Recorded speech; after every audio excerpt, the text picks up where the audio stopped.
विधानसभा निवडणुकांचा बिगुल 2 दिवसात वाजण्याची शक्यता आहे। त्या दृष्टीने सर्वच राजकीय पक्षांनी कंबर कसली आहे।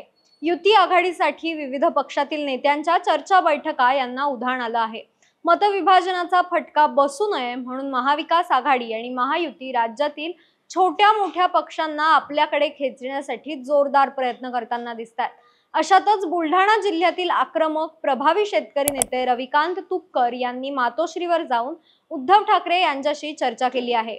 लोकसभेला तुपकर स्वतंत्र लढल्यामुळे उद्धव ठाकरे यांच्या सेनेला बुलढाणा लोकसभा गमवावी लागली। त्यामुळे विधानसभेला उद्धव ठाकरेंना कोणतीही रिस्क घ्यायची नाहीये। त्या दृष्टीने रविकांत तुपकरांना महाविकास आघाडीत सामील करून बुलढाणा विधानसभा निवडणुकीत मैदानात उतरवण्याची शक्यता आहे। याबद्दलच आपण आजच्या व्हिडिओच्या माध्यमातून जाणून घेणार आहोत। नमस्कार, मी यशस्वी मुळे, तुम्ही बघत आहात महाराष्ट्र भूमी। येत्या 1 ते 2 दिवसात आचारसंहिता लागण्याची शक्यता आहे। आपल्या आघाडीच्या माध्यमातून बुलढाण्यासह 24 विधानसभा क्षेत्रात आपण उमेदवार देणार आहोत असं रविकांत तुपकर यांनी यापूर्वीच जाहीर केलंय। त्यामुळे महाविकास आघाडी आणि महायुतीची चांगलीच डोकेदुखी वाढली आहे।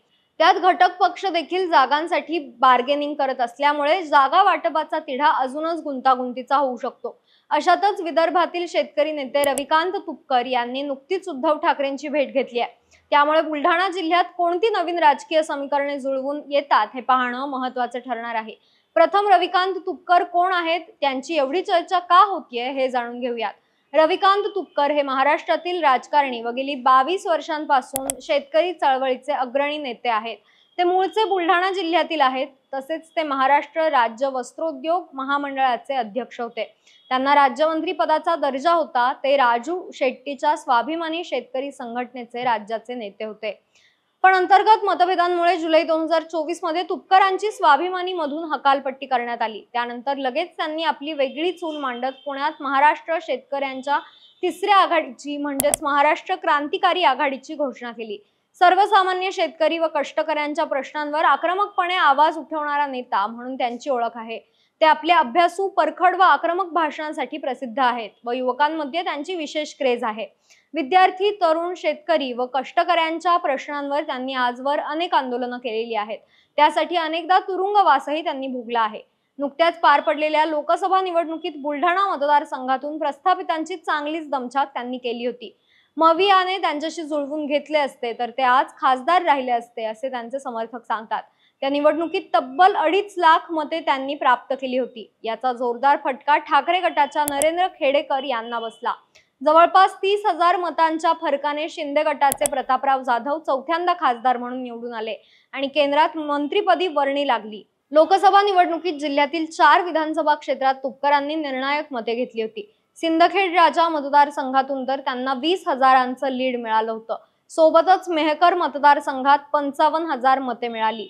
भाजपचा गड असलेल्या चिखली विधानसभेत तब्बल 44,000 मतं घेतली आणि बुलढाण्यातील 38,000। यातून हे स्पष्ट होतं की विदर्भासह बुलढाणा जिल्ह्यातील 6ही विधानसभा मतदारसंघात तुपकरांनी आपली स्वतंत्र अशी जबरदस्त शेतकरी वोट बँक तयार केली आहे। बुलढाणा लोकसभा मतदारसंघ पूर्वी काँग्रेस आणि आता दोन्ही शिवसेनेचा बालेकिल्ला असला तरी जिल्ह्याच्या केंद्रस्थानी नव्याने रविकांत तुपकर यांचं नाव येत आहे आणि त्यामुळेच तुपकरांना सोबत घेण्यासाठी शरद पवार, उद्धव ठाकरे देखील अनुकूल आहेत। विदर्भासह बुलढाणा जिल्ह्यातील 6ही विधानसभा मतदारसंघात तुपकरांची जबरदस्त शेतकरी वोट बँक आहे।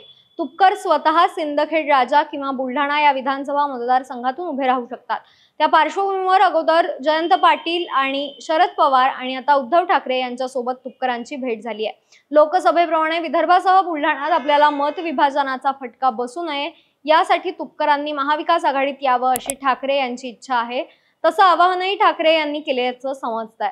सोयाबीन आणि कापूस या संदर्भात आपले काही शाश्वत धोरण असेल तर नक्कीच आपल्या सोबत येण्याचा प्रयत्न करूत असं तुपकर म्हणाले। त्यांचे समर्थक देखील महाविकास आघाडी सोबत जाण्याच्या बाबत सकारात्मक आहेत। चमत्कार दाखवल्याशिवाय नमस्कार होत नाही। सर्वांना माहिती आहे आमच्याकडे शेतकऱ्यांची वोट बँक आहे। त्यामुळे सर्वच जण आमच्याशी संपर्क करत आहेत। पण आमच्या चळवळीचे स्वतंत्र अस्तित्व टिकवून ठेवत योग्य आणि सन्मानाची वागणूक दिल्यास निश्चित सहकार्य करू, अन्यथा आमच्यासाठी सर्व पर्याय खुले आहेत अशी भावना तुपकरांनी बोलून दाखवली आहे। बंडखोरांना धडा शिकवण्याचा चांगलाच चंग उद्धव ठाकरेंनी बांधला आहे। लोकसभेत ही जागा गमवावी लागली असली तरी बुलढाण्यातून शिंदे गटाचे आमदार संजय गायकवाड यांचा पराभव करण्यासाठी उद्धव ठाकरे रविकांत तुपकर यांना उमेदवारी देण्याची शक्यता आहे। सध्या चिखली, खामगाव आणि जळगाव जामोद या विधानसभा मतदारसंघांवर भाजपचं वर्चस्व आहे। मेहकर या आरक्षित मतदारसंघातून शिंदे गटाचे संजय रायमुलकर हे आमदार आहेत, तर राष्ट्रवादी काँग्रेस अजित पवार गटाचे माजी मंत्री राजेंद्र शिंगणे हे सिंदखेड राजाचे प्रतिनिधित्व करीत आहेत। तेही शरद पवार गटात जाण्याची शक्यता वर्तवली जात आहे। लोकसभेतील पराभवाची जखम भरून काढण्यासाठी या जिल्ह्यातील सर्व विधानसभा मतदारसंघांवर ठाकरेंचे विशेष लक्ष आहे। म्हणूनच रविकांत तुपकर यांना गळाला लावण्याचे प्रयत्न ठाकरे करत असल्याची चर्चा सुरू आहे। असं झाल्यास याचा फायदा निश्चितच महाविकास आघाडीला होऊ शकतो।